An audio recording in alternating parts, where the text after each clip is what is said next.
Pernah gak sih kamu buka HP cuma buat cek jam, tapi tahu-tahu udah scroll TikTok hampir 1 jam?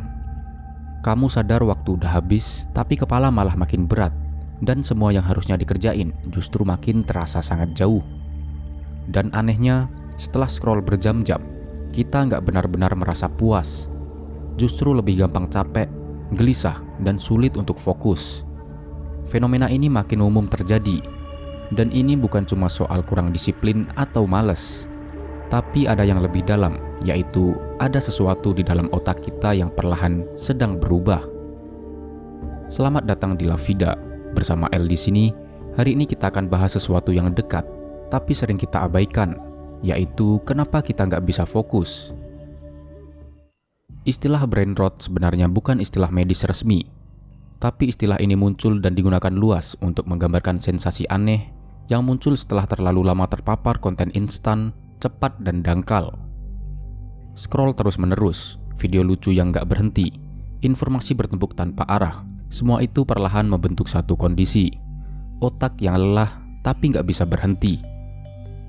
Kalau dulu kita masih bisa menikmati buku 200 halaman atau film berdurasi 2 jam, sekarang durasi 15 menit pun terasa melelahkan.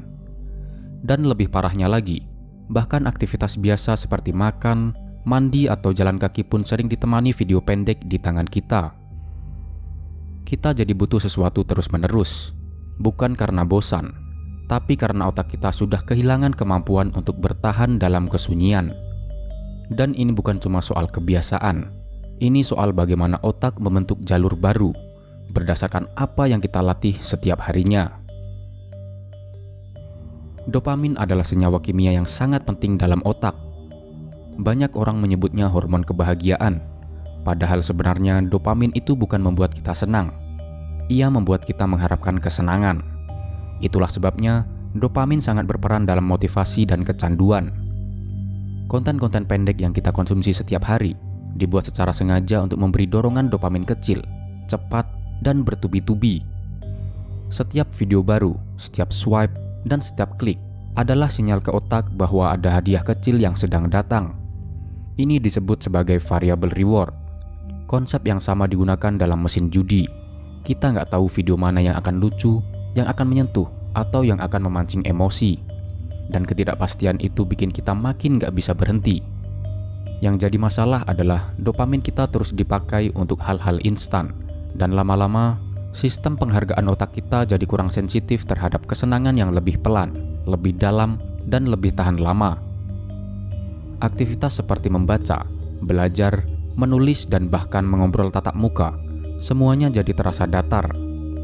Bukan karena aktivitas itu jelek, tapi karena standar kepuasan kita udah berubah total. Dulu rata-rata manusia bisa fokus selama 12 detik. Lalu bagaimana dengan sekarang? Beberapa studi menyatakan bahwa rata-rata manusia sekarang bisa fokus hanya 8 detik. Nilai ini bahkan lebih pendek dari ikan mas. Tapi yang bikin miris bukan cuma durasinya, melainkan bagaimana cara kita fokus pun ikut berubah. Fokus yang mendalam atau deep focus adalah kemampuan untuk tenggelam dalam satu aktivitas, menyingkirkan gangguan, dan benar-benar masuk ke dalam alur berpikir. Kemampuan ini sangat penting, baik untuk kerja kreatif, belajar, atau sekedar merenung. Tapi sekarang kita terlatih untuk selalu berpindah. Notifikasi muncul, langsung dibuka. Ada pesan masuk, langsung dibales. Kemudian ketika membuka video, kita akan skip video tersebut kalau 3 detik pertama nggak menarik. Kita jadi nggak sabar. Dan yang lebih buruk lagi, kita kehilangan kemampuan untuk bertahan dalam kebosanan. Padahal dari kebosananlah, ide-ide baru sering muncul.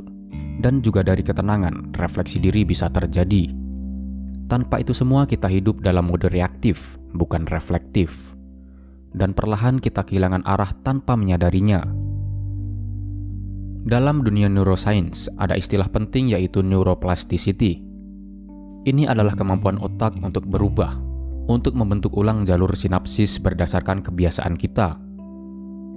Jadi kalau setiap hari kita latihan fokus dalam waktu singkat, berpindah terus dari satu hal ke hal yang lainnya, maka itulah pola yang diperkuat oleh otak. Sebaliknya, kalau kita membiasakan diri untuk fokus lebih lama, menahan dorongan untuk multitasking, maka otak kita akan kembali belajar untuk tahan dalam satu perhatian. Masalahnya, dunia digital tidak dirancang untuk satu fokus. Setiap aplikasi, setiap platform, dan setiap iklan berkompetisi untuk mencuri perhatian kita.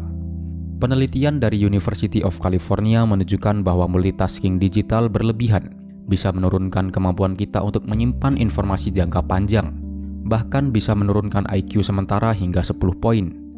Efeknya setara seperti tidak tidur semalaman. Studi lain dari Stanford University juga menyebutkan bahwa orang yang sering berpindah-pindah tugas digital lebih sulit membedakan informasi penting dan tidak penting karena otaknya terlalu sibuk menyaring gangguan. Ini bukan efek satu malam, tapi seperti erosi, yaitu perlahan, tidak terasa, tapi dampaknya permanen kalau tidak segera disadari. Zaman sekarang menuntut kita untuk selalu cepat, selalu online, dan selalu tahu apa yang sedang viral. Tapi di balik semua itu, kita sedang kehilangan sesuatu yang dulu sangat berharga, yaitu kemampuan untuk hadir sepenuhnya. Kita sering merasa capek, tapi bukan karena banyak kerjaan, melainkan karena otak kita terlalu sering dipaksa berpindah tanpa arah.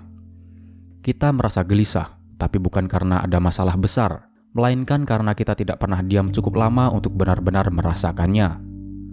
Dan di tengah arus informasi yang terus membanjiri, kadang hal paling penting yang bisa kita lakukan bukanlah mencari lebih banyak, akan tetapi berhenti sejenak. Karena mungkin yang rusak bukan hanya fokus kita, tapi cara kita melihat dunia dan juga cara kita melihat diri sendiri.